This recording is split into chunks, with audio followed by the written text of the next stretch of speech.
সিরাজগঞ্জের সলঙ্গায় হেরোইন রাখার দায়ে যাত্রীবাহী বাসের দুই যাত্রীকে যাবজ্জীবন কারাদণ্ড দিয়েছেন আদালত। একই সঙ্গে উভয়কে 20,000 টাকা অর্থদণ্ড ও অনাদায়ে আরও 6 মাসের বিনাশ্রম কারাদণ্ড দেওয়া হয়েছে।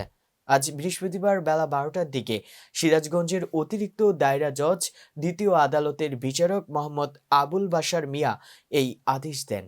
দণ্ডপ্রাপ্তরা হলেন রাজশাহী জেলার গোদাগাড়ী পৌর এলাকার বুজুরুক সীমান্তপুর মহল্লার জামাল হোসেনের ছেলে রমজান আলী ও একই মহল্লার ইউনুস আলীর ছেলে বানী ইসরাইল।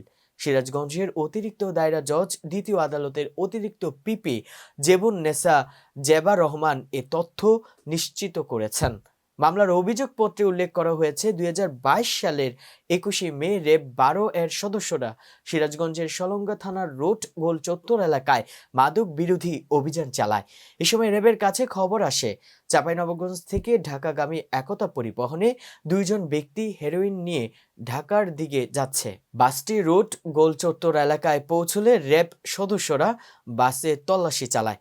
এ সময় বাসের দুই যাত্রী রমজান আলী ও বানী ইসরাইলের কাছ থেকে 100 গ্রাম হেরোইন জব্দ করা হয়। এ ঘটনায় র্যাব 12 এর ডিএডি নায়েব সুবেদার ইউসুফ আলী বাদী হয়ে সলঙ্গা থানায় মামলা দায়ের করেন। সাক্ষ্য প্রমাণ শেষে আজ আদালতের বিচারক বাসের দুই যাত্রীকে যাবজ্জীবন কারাদণ্ড প্রদান করেন।